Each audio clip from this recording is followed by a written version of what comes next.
Good afternoon. Good afternoon and welcome to a discussion. In fact, this is going to be the only discussion that you hear here at GEC Indiana that touches every person in this room. In fact, this is the only conversation that you'll hear that touches every person on this planet. The conversation we're about to have is one that centers on food, and more broadly, agriculture. If we look at the challenges that face the agricultural economy, the food economy, this economy is one that, well, it's faced significant challenges of late. If we look at venture inflows into agtech, the global analyst firm PitchBook shows us that venture investment into agtech companies has been down every year since 2022. And if we look at that same analyst firm, PitchBook, and we look at all venture investments, what we see is in 2024, the last full year reported, 30% of deals were flat or down rounds, meaning that investors valued those companies at or below what they did the last time they invested. This challenging economy is one that is met with the existential reality that every person on this planet must eat.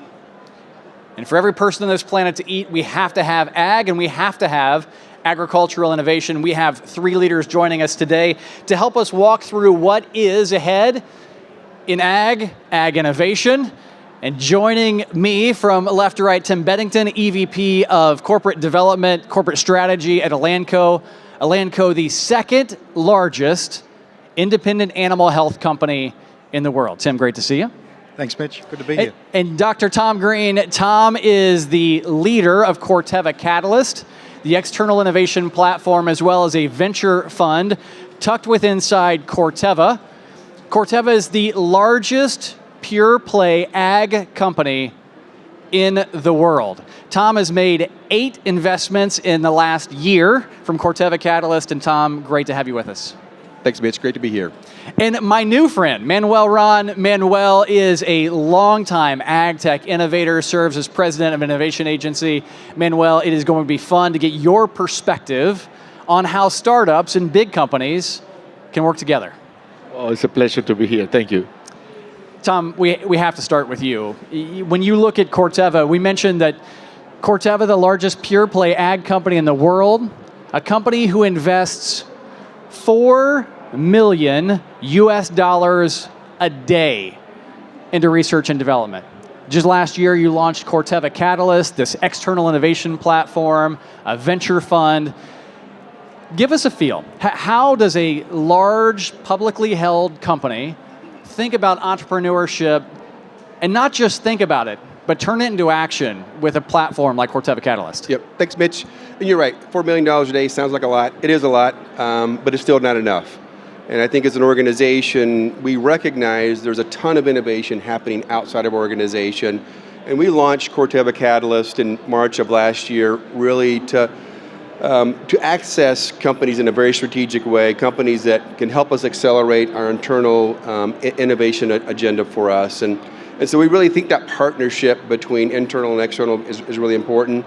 I'm an R&D guy by training. I still sit in R&D, and we are really looking at these investments really through an R&D sort of strategic lens. And so kicked it off in March of last year, spent a lot of time working internally on our strategic priorities, and we identified 4 verticals that align very closely to our long-term growth strategy. So if you hear Chuck or Sam or Brooke talking about long-term growth, I can really point to our verticals and say, here's how we're enabling or complementing our internal R&D engine. Biologicals and natural products. 23, we spent $1.4 billion to buy Stoller Symborg. We're really looking to, I think, accelerate or build on that position we created with those acquisitions and really expand that opportunity. We think biologicals is probably the greatest CAGR growth for us as an organization on the crop health side. Genome editing and adjacent technologies. Again, accelerating the breeding process and really tapping into a leading edge innovation there. So we always want to be on the forefront of sort of what's next in that space. We've got a technology platform. We know there's a lot of research happening that could accelerate our internal research process. single cell technology, AI-based protein engineering. So we want to engage in those technologies that can help us move our research process at a faster pace. And last but not least, decision sciences, all things digital for us, robotics, predictive spray, predictive breeding, so any of those data analytics that really help us build products better, place products better with our growers. We want to start having those discussions. Again, it's been a really good journey. We're kind of looking at early stage innovation, primarily Series B or earlier, can go a little bit later, can go a little bit earlier, but kind of our sweet spot has been, sort of that Series B, Series A, investment level, kind of targeting $10 million in, initial investment, check size or smaller, and really trying to be creative in how we engage companies, trying to find that win-win-win across us, the strategic. We really want to get something out of this. We want to work with the partner, work with the founders, and really work with the additional VC community to help find that win-win across our investments. And really trying to be creative, equity, strategic collaboration. We did do a JV co last year with Pairwise. So we're trying to be also thoughtful and creative in that business model to really get the most out of the opportunity for us as an organization. Tom, what I so appreciate about your work at Corteva, creativity that you just talked about, I think is one that is universal. As you think, whether you're an investor, whether you're a startup, whether you're a big co, finding unique ways to navigate this tough economic era that we're in, tightening of capital markets, you've taken a really, I think, bold approach of saying, hey, we're going to put money into these companies, we're going to partner with these companies, we're going to accelerate them. Tim, you too, at Elanco Animal Health, have done a lot of work, grown aggressively post your 2019 IPO. Now, for those that don't track Elanco Animal Health, blockbuster acquisition in 2020, a $7 billion acquisition of Bayer Animal Health, making you the second largest independent animal health company in the world. Post that acquisition, some of it's been digestion, I have to imagine, of how do we ingest this giant that we just bought, round out the platform, round out the portfolio. But also you've done, I think, maybe taken a slightly different approach to working with entrepreneurs, and that is, how do we identify these really interesting technologies that live on the balance sheet today? How do we incubate them? How do we find entrepreneurs? And then how do we accelerate them? Share more about the work that you've done, and if you can, please highlight Athian and Biomed. They're amazing stories. Sure. So we spun out of Lilly, which obviously in itself was a massive effort to start up an organization. We did the Bayer acquisition. We needed critical mass. Now, today in animal health, the top 4 companies make up 80% of the value. So if you're not in that top 4, if you're number 5, you're about $3 billion out of play. So we needed the critical mass. That was the first step. Once we got to that point, we had a quick realization. We're not quite where Corteva is, but heading in that path where, it costs a lot of money to do research in every aspect. And when you operate across, chickens, pigs, beef cows, dairy cows, dogs, cats, horses, you name it, fish, that's a lot of research to do in a lot of different areas. And so we quickly realized that we couldn't fund everything we wanted to do. Where did we want to really win? And then what approach could we take to everything else that we knew was important, but wasn't number 1, but still a critical number 2. So hence, the creation, the spinning out of Biomed, parts of our portfolio that we knew weren't going to get the attention, probably die on the vine, give it some life, and that's continued to evolve. We still have a lot of engagement there. We still have a decent amount of investment there to keep that moving along and give it optionality in the future to be able to bring that back in as needed. Athian's another great example. We have a product that we recently launched for methane emissions in dairy cows. Challenge is we needed to create a carbon credit market. We're not in the carbon credit business. We needed to create an entity or work with an entity to spin out. How do you then go acquire the carbon credits? And so it becomes a partnership where, for us to sell the product, we have to get a contract with a Danone, with a Starbucks, with a Nestle, with a Mars, whoever. And so helping stand up and create an entity to enable that here locally has been fantastic. So, for us, what was critical to our success and future growth as step 1? Number 2, what's the next evolution of that? And how do we make sure we stay close enough to it, but help stand it up, use the expertise and leverage we have, and then move on from there. And we've actually now just in the process of starting up a small fund, just in the process of doing well, because now that we've digested the integration of Bayer, we're on a growth path again. And I would say it's going to be a story to watch over the next few years, how we do more of those collaborations. It is a fascinating story when you look at what has happened with Elanco, moving the global headquarters downtown Indianapolis. One of the maybe few public companies that have gone after a brownfield site. An amazing story there we could spend all afternoon on. Manuel, you've heard two views of big ag companies who are taking a different approach to raising capital. You have raised capital, Bio4, you lead Bio4 as a CEO, you have an innovation agency. You've gone through multiple iterations of raising capital, multiple iterations of creating new companies. How does your demand for partnership with big companies evolve as you scale companies like Bio4? Yeah, well, we are related to these industries. We are farmers in Argentina, in Corteva, the central part of the country, is the largest corn producer of the country. So we use Corteva corn. Thank you for that. we feed cows with our DDGS out of the ethanol plant, and so we are related with these industries very, very close. And our funding at the beginning was private equity, farmers that put money, and then we took some loans from banks. But we are doing partnerships or collaboration agreements with big companies, like seed companies, to look for the best hybrids to produce ethanol, or with feeding companies to increase the diet performance in cows or cattle in different process.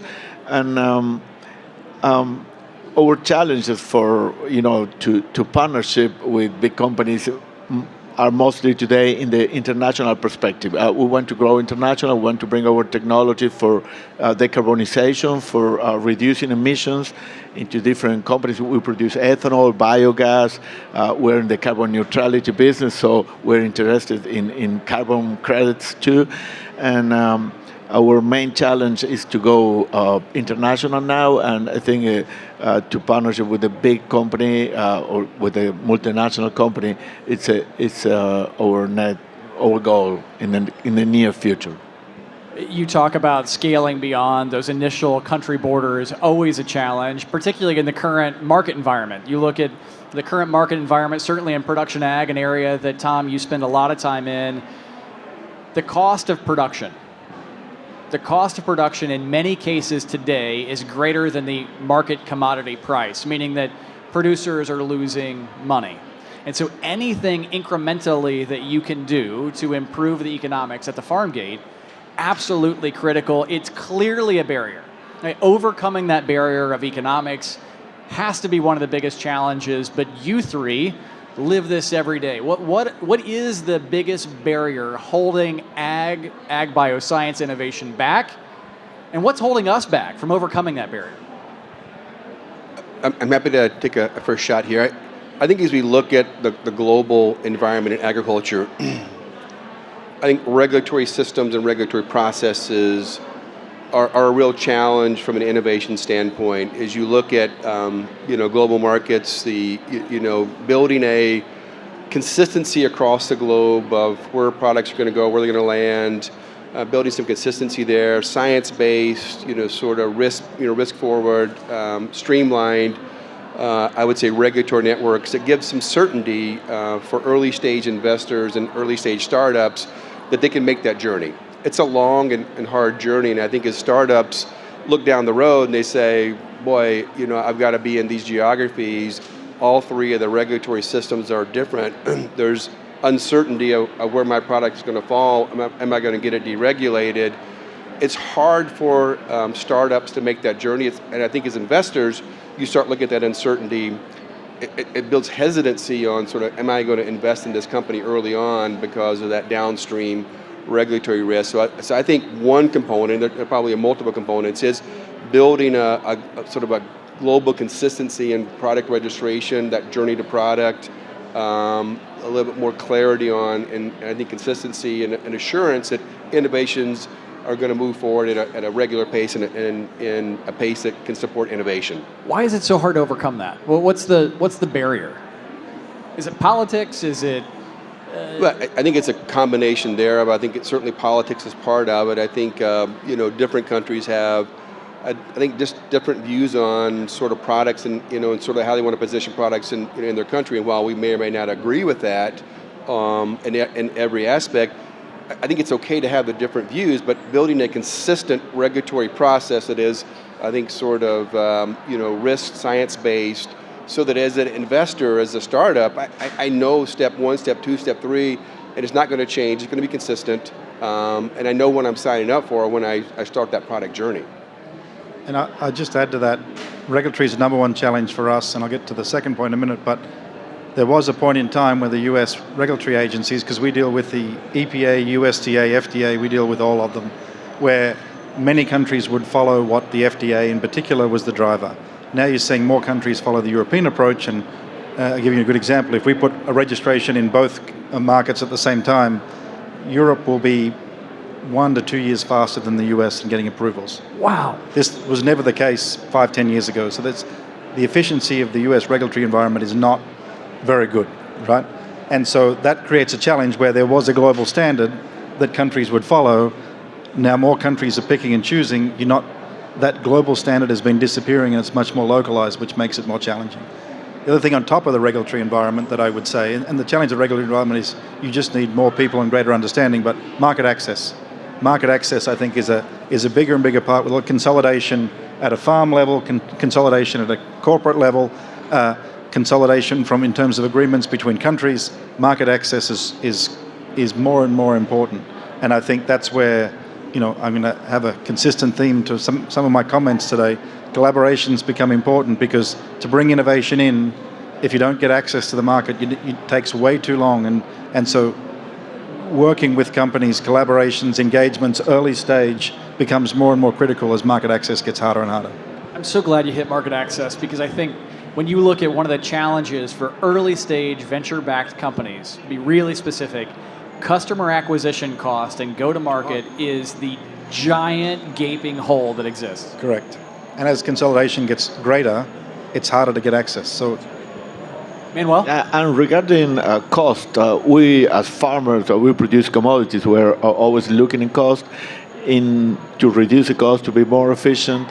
In the ethanol production, we also look for the KPIs every day to reduce our cost. And in the same way we're reducing the cost, we're getting efficiency, we're reducing emissions too, because if you produce the same amount of goods with less inputs, you are reducing emission for sure. And this is a huge challenge, and this is a lot of opportunities for startups that want to work in the agtech business to help to reduce emissions and to work with big companies to help them to reduce emission of their process. They have a whole of industrial process, and this a huge industry behind this emission reduction, where you can work with not just with the voluntary carbon market, with carbon credit, if not with real reductions, gaining efficiency, using less inputs, and trying to produce more with less, right? Yeah, and I think Tim did a great job. I think the customer access is really, really key. And I think as we started on the Catalyst journey, I think that was one of the selling points that we had as we approached, startups and the VC world. Is that, look, in a Corteva and ag tech side, you're getting access to growers, you're getting route to market, you're getting an understanding of what the grower needs are, and there's a tremendous value there. And I think many times, startups feel like they have to go the full journey of, ideation to global scaling of a product, and that's a long and arduous, and that's a hard journey. I mean, we've been at this hundreds of years, and it's taken us a long time and many years of $4 million a day to build that network. my hope is that a lot of startups view us as an opportunity to access that, and I think that partnership really becomes important to help those startups grow at a faster pace and get that access to market, access to growers at a faster pace. I do think it's a differentiation by definition. Having a partner to be able to walk in side by side into a grower, into a field lot, into a fuel company, being able to walk with the context, not just the content, I think is absolutely critical. It's also, to some degree, existential. Right? You look at the tightening capital markets we talked about as we began this, there aren't idle pools of capital that are awaiting in the venture space to flow into this area. I mean, the data would tell us that doesn't exist. But I think we all agree that austerity creates opportunity. And it's in the toughest times that some of the best companies are built. Eager for your perspective, eager to hear your perspective on how are you seeing companies navigate these tight capital markets, and what unique opportunity now emerges that maybe hasn't historically when cash was maybe a little easier to come by? I'll kick off, and we've had a lot of interesting things happen where, so we had to figure out, what's going to make us successful long term. We divested our aquaculture business, which is a big deal for us because that's a fast growing business, but we had limited R&D coming into that space, and we knew long term we weren't going to be able to win. So a lot of it is, how do you win long term, and that innovation pipeline fuels everything. And so access to startups is critical to that. We've seen a big resurgence in, early stage pipeline that would go into an independent company is now becoming more available, because obviously they get to a point, they get initial money, they need more money, things come up. It's created an opportunity to not only boost your own pipeline, but expand into areas you always wanted to, but couldn't quite afford to. And so we've got many good examples. We just did a deal with a company recently about avian influenza in dairy cows. Came about because they're a US-based company, but they didn't have enough capital to push the product commercially across the country. Our Bovaer product for methane emissions, that came about because in Europe they could handle the capacity they couldn't handle the US. So a lot of things are coming across your desk that you always thought about but never had access to. And so that's the thing where, for all startups out there, don't be afraid to push your idea, because it's the same idea somebody else has somewhere, but they don't have access to it, so they're not thinking about it. And if you suddenly can see it, because you don't know what you don't know, right? And yes, everybody wants a faster horse, but same reason Steve Jobs doesn't do any focus groups, because when you ask people, they don't know what they want effectively, right? And so that's where, when you put the opportunity, we've had of probably the last 20 opportunities come through our door, we've jumped on, I think, 17 or 18 of them, because they're all things we wanted to do. They're further along than if we started ourselves, and it's easy to get in, a faster path to market, and the collaboration and partnership has been great. So we've seen a big boost in our pipeline and a big boost in our valuation accordingly, and really, without that, we wouldn't be in the strong position that we're in today. So. Yeah, capital is tight, but as someone was saying here before, capital is just one part of the deal, and it's just like as we are in an agriculture panel here, capital is like the water for a plant. But the plant, it doesn't just need water, it needs nutrients, it needs an environment, it needs sun, energy to grow up. So money may be like the water. And when you work with a company like Elanco or Corteva, you receive more than water. I mean, you get a lot of support to keep your. The same we do in the agency in the Corteva province in Argentina, where from the agency we provide startups, early stage startups with connections with VCs, with big companies in the field. To where they can validate their technologies, so it's more than capital. And I'll just add, it has been an interesting time to enter in the market. And we're coming off sort of the peak years, high valuation, sort of cash deal flow, just unprecedented. And so it's been a really interesting time to sort of enter this as an investor, as a strategic corporate investing. I will say we've seen a lot of hesitancy with the investor community, the VC community, and a greater propensity to sort of be willing to invest in later stage companies that are more closer to revenue oriented. Because I think there's just a real risk aversion right now. A lot of the VC organizations that we talk to really come along on investments with us, they're trying to manage portfolios. It's a tight portfolio management. They got capital invested. They want to keep those companies moving forward, and so they're really sort of internally focused. And we're not seeing a ton of investment, outside of their portfolios. I think it's starting to loosen up a little bit. But I will say we have been able to find, I think, a lot of exciting innovation in the early stage, startups. The fact that we're coming in, our cash flow is very good. We're willing to, invest aggressively. The companies we're finding, I sense a real willingness to partner with us, not just because we've got money to put into the organization, but we're sort of approaching this to a true partnership, innovation acceleration, and so it really. It's really been good for us as an organization to step in at this time, and we are finding good companies to invest in. But I will say it's been hard to sort of close out rounds and find additional VC investors for Series A companies where the risk is much greater, and that was a bit of a surprise to me. And I would just add too, the type of deals are changing because 3-4 years ago everything was up front. Now the deals are changing to more balanced and over time. So the type of deals you're doing, the value is still the same, but just the time horizon you do it on, is changed quite a bit. So I'm so glad you brought it up, Tim, because I think about your Pairwise deal. You mentioned Pairwise, part JV, part direct investment, part external innovation and collaboration. Maybe give a flyover of a real use case of what Tim just walked through.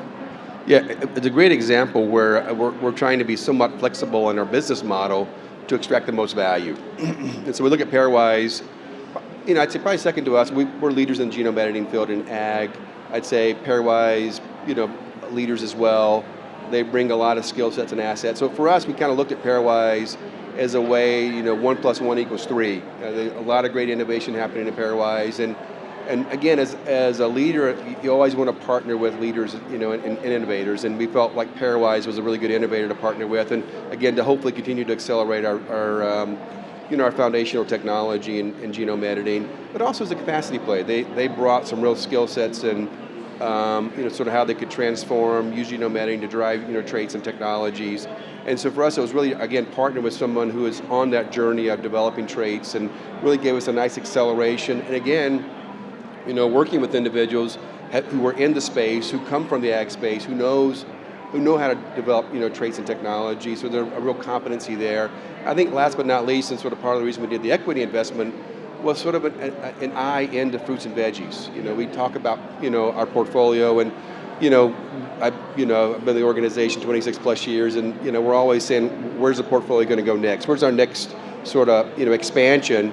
And I think being on the cap table gives us a viewpoint into sort of the technology application into a new space, fruits and veggies for us. And so it was just a really nice win across the board for us, and really partnering with another thought leader in the space. If you haven't yet checked out Pairwise, so Pairwise is a really interesting company, gene editing company, focused on, if you're familiar with blackberries and the seed that's in the middle of them, editing out so you can actually eat a blackberry without a seed in it. This idea of making fruits more nutritious and more accessible, big, bold goal, but also a really interesting financial goal. And I'll just put a plug in. I think as you look at applications of genome editing technology from an ag standpoint, I do see, again, a lot of startups really looking in underserved crops. And sort of the fact that we're using genome editing, it's a next generation breeding technology, it really opens the door to drive functionality in foods in a really novel way. And I'm super excited about the fruits and veggie space. We're not playing in it today, short of investments, but I think it's an exciting opportunity going forward. One area that I think is so critical, everyone has come here from all around the globe and trying to learn. That's why you're investing your time. It's why we're investing our time. And I think it's always helpful when you have an example. Manuel, I want to start with you on this one, because you yourself are an entrepreneur, you've started multiple companies, you work with companies. What ag tech startup or founder is navigating this current environment well, and what can we learn from them? Well, in Corteva, we have one startup, it's called Quilimo. Quilimo is with K, and they're working in water management, and their partnership, they have partnerships with big companies like Coke, and where they advise the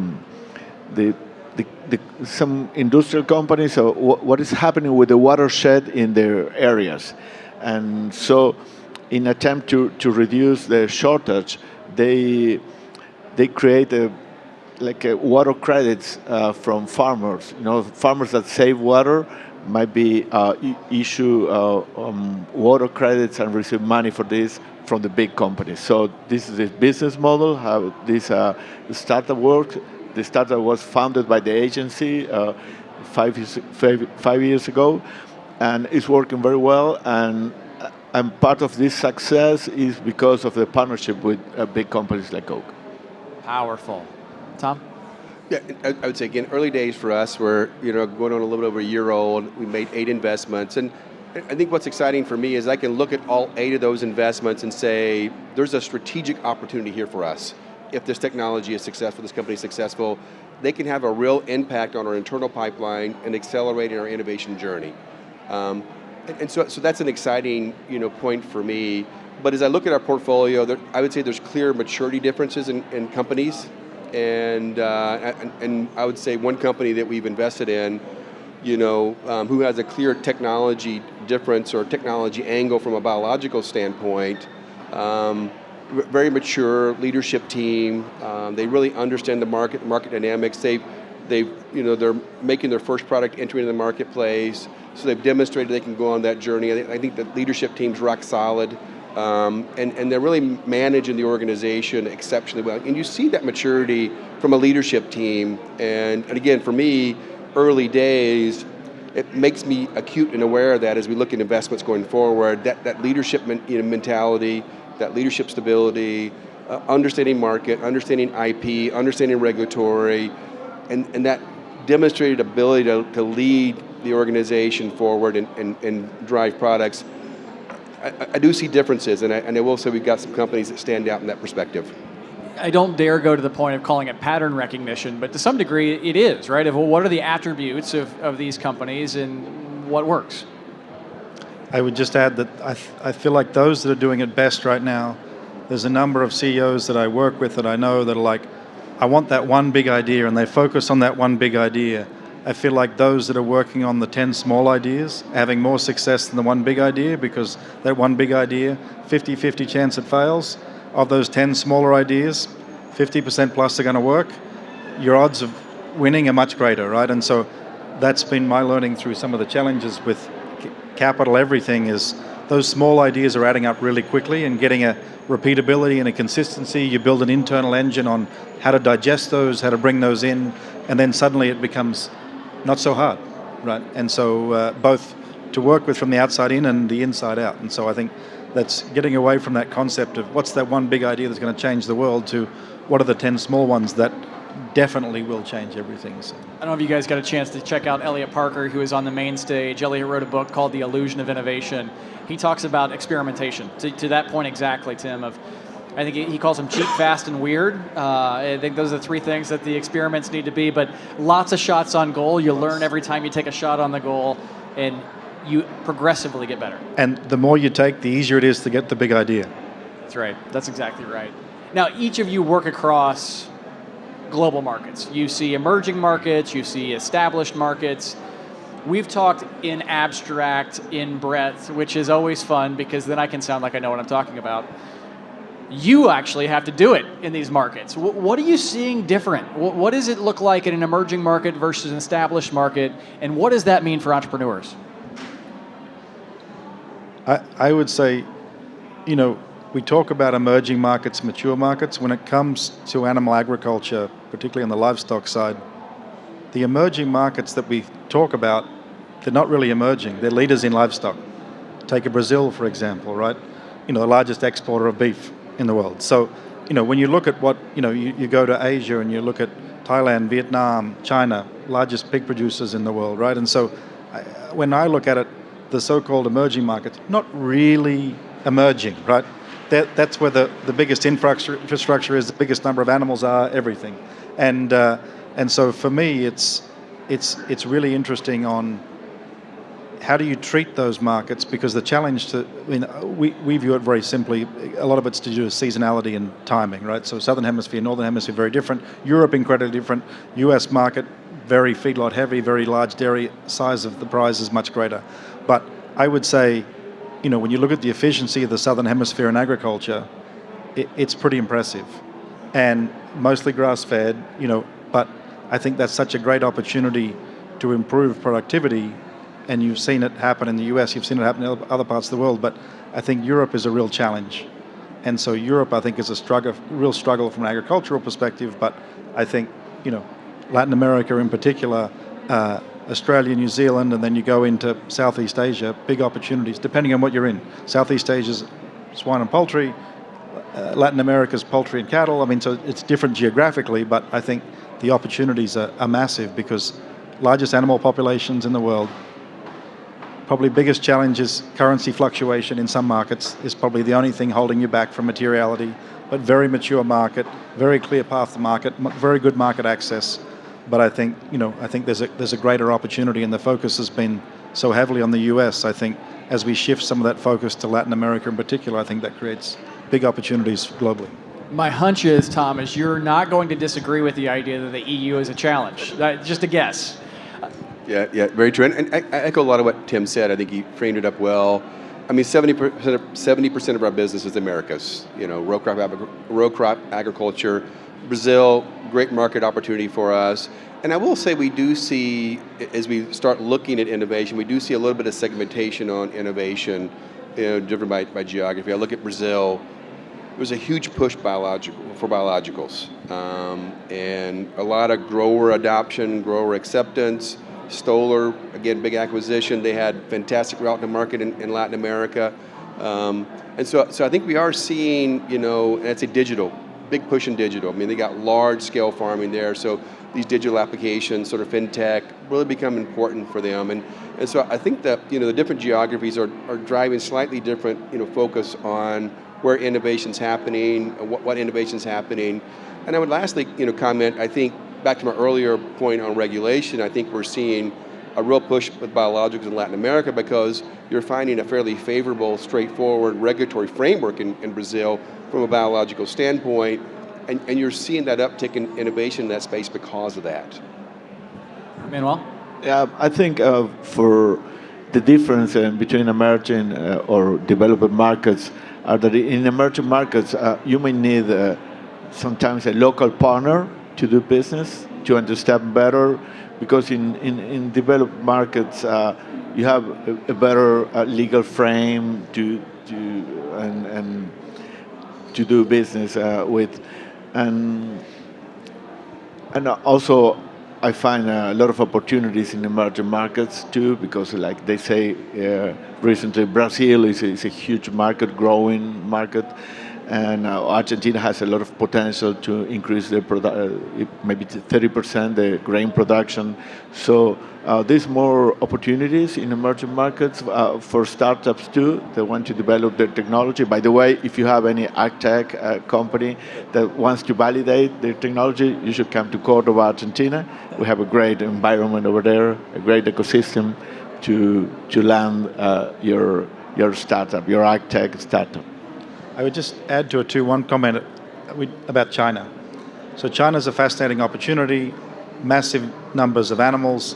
However, you get to a certain point in China where you get enough market penetration, suddenly there's a flood of local generics, right? So your ability to grow in China has been increasingly challenged, which then opens up other areas. And I would say, we're now at a point where, because agriculture is so different, northern, southern hemisphere, grass-fed, grain-fed, you name it, that we're looking at innovation and putting our own research in the southern hemisphere in particular, just to try and capture that. Because the thing with some of the agriculture is it's not all global, right? And so it's more regional, I would argue. And because it's more regional, put the opportunity where it is, and where the opportunity is doesn't have to be run out of some global facility here that's twice the cost of doing something in Argentina or Brazil or wherever. So more localizing too, I think, is going to be an opportunity moving forward. The idea, I think, in ag that has been so powerful, and Tom, you've seen this, Manuel, I know you've seen this as well, is the power of proximity. To your point exactly, Tim, of until you know the problem, you see the problem, flip it around, so you see the opportunity or have walked in the opportunity space, it's really hard to make that leap. And I think when you look at that trend line that we started with, of the number of venture capital deals in ag tech have been down every year since 2022, part of that challenge is there were a whole lot of solutions in search of problems, right? Where different areas of innovation came to ag, said, hey, I think I've got this solution. It kind of looks like what your thing is, and I'll bring it in here and try to make it fit. The power of proximity is one that I think is critically important. Yep, agreed. I'm going to call an audible if the three of you are okay. And since I'm the one with the microphone, we're going to call it, and we'll see how it works out. Anybody have a question for the three panelists? I have one more question that I want to get to. I see a microphone headed in the back. Don't be shy if you have a question. Please, up front. The microphone's coming to you. Hi, great discussion. I was kind of curious, we're talking about ecosystems. What do you see as strong ecosystems around the world, and what are the attributes of those different ecosystems? You know, not everybody can be the perfect ag tech ecosystem, but we can all be good at what we're doing. What do you see as the strengths of the different ecosystems you play in? I think for us, again, early days launching out. When we launched the platform, we are taking a global view, and so I think with each geography, we've tried to find, organizations that help build that ecosystem versus us creating it ourselves. So for Europe, we signed up with Start Life, EIT Foods. They're embedded in the geography. They give us a viewpoint on technology flow and innovation flow. They're great partners in trying to understand our objectives and priorities. And so we've sort of tried to tap into these established ecosystems that are working in the geography. Brazil, our business was partnered with Cubo Agro. Again, it's another great opportunity to step into an established entity in the geography who understands investors, who understands the innovation network that's happening, and can partner with us to help find companies that align to our strategic priorities. I think for us, as a strategic, being a good partner, being very clear on our interests and our priorities, helping as we invest in companies, helping them get testing capabilities, and so I think getting them access to our internal R&D engine becomes really important. And so I think there's going to be a really nice mix of us having a role, us tapping into local entities that have an ecosystem on the ground, and leveraging that to the best of our abilities. And I would just add to that, where we're seeing success around the world, there's usually a stable economic environment, stable government in some capacity, stable currency in some capacity, because you see a lot of great startup environments, fluctuation in currency is too great, it doesn't work out over time because too many people get burnt. Because there's lots of places we can invest, right? But I would say capabilities are key. There needs to be a dedicated group attached to it. Doesn't need to be a lot of resources, only needs to be 5 to 10 probably, but a dedicated group with regulatory know-how, political know-how, and the access to capital doesn't have to be local capital. It can be access to a Corteva, it can be access to an Elanco, it can be access to whoever, right? Doesn't necessarily have to be government money, but there needs to be a channel open to say, okay, you come to me, I can be your hub, and I can then funnel you out. So you don't have to do it all yourself. And so even where some of the most successful ecosystems that we're in, we're one of 20 partners. Like there's 20 or 30 partners in that because we're interested in this sliver of innovation. The next company, we get a lot of our innovation in our biggest category from the crop chemical industry, right? We get another part from the pharmaceutical industry, right? So we get completely different spaces we have to navigate and juggle. But so I don't want to be in an ecosystem of just one element of that. I want to be able to get access to all the different elements. So the broader you make it, the more companies you bring in, the more successful I think you're going to be, because you got more success stories to share with everybody else. So don't keep it too narrow. Broader is better. From our startup perspective, we find maybe this ecosystem, Indiana, Illinois, Iowa, as one of the best in the U.S. Maybe Sao Paulo, Piracicaba, a good ecosystem in Brazil, and Corteva in Argentina for agtech. I think those are the best ecosystems in the world that are pushing agriculture the edge. ahead. Because you want us fighting for the innovation, right? That's how you win as the ecosystem. Yeah, one thing I'd share, so Agronovus, that is what we do. We are a nonprofit focused on growing what we call the ag bioscience economy, so food, animal health, plant science, ag tech, everything we've talked about here, production agriculture. And what I think makes an ecosystem wildly successful, two things. One is this, where you have big corporates, you have a lot of folks carrying the water, carrying the boat, however you want to frame it, a lot of people, but the most important piece is they're focused on one goal.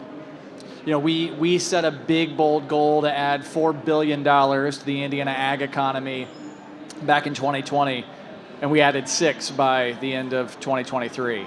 And it's not possible without corporate partners, without government, without academia, all working together, but not just working together because we like each other, working together focused on an outcome, not activity. And to me, that is the giant differentiator.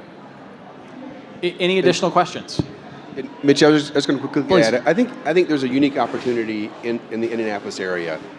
You've got Lilly, you've got Elanco, you've got Corteva.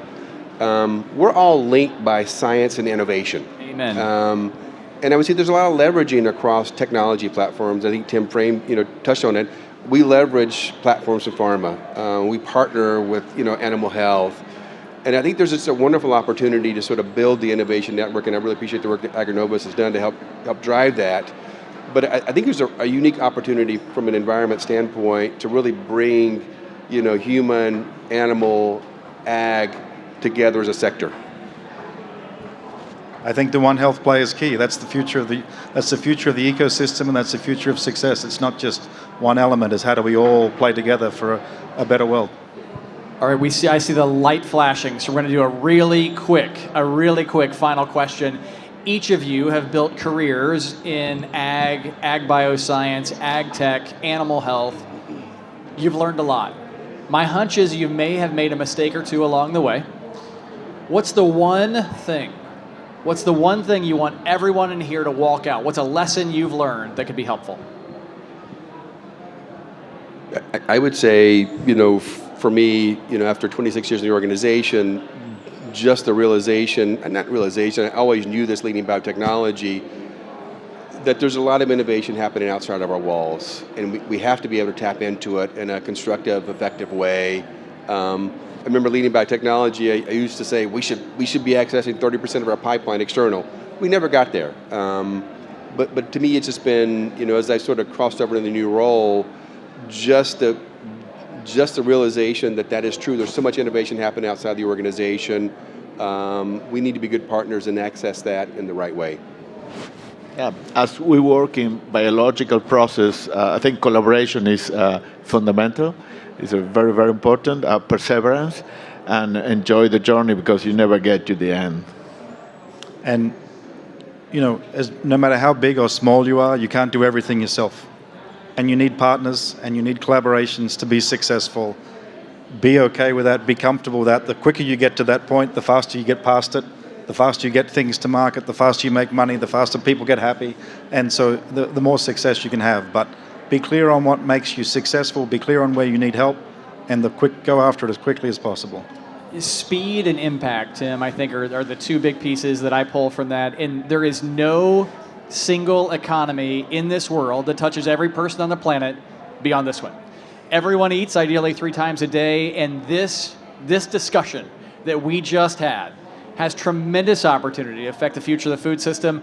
On behalf of GEC, on behalf of the state of Indiana, Tim, Tom, Manuel, thank you for investing your time to be with us today. And tomorrow, main stage starts at 9 o'clock. So enjoy the afternoon, and we'll see you tomorrow at 9.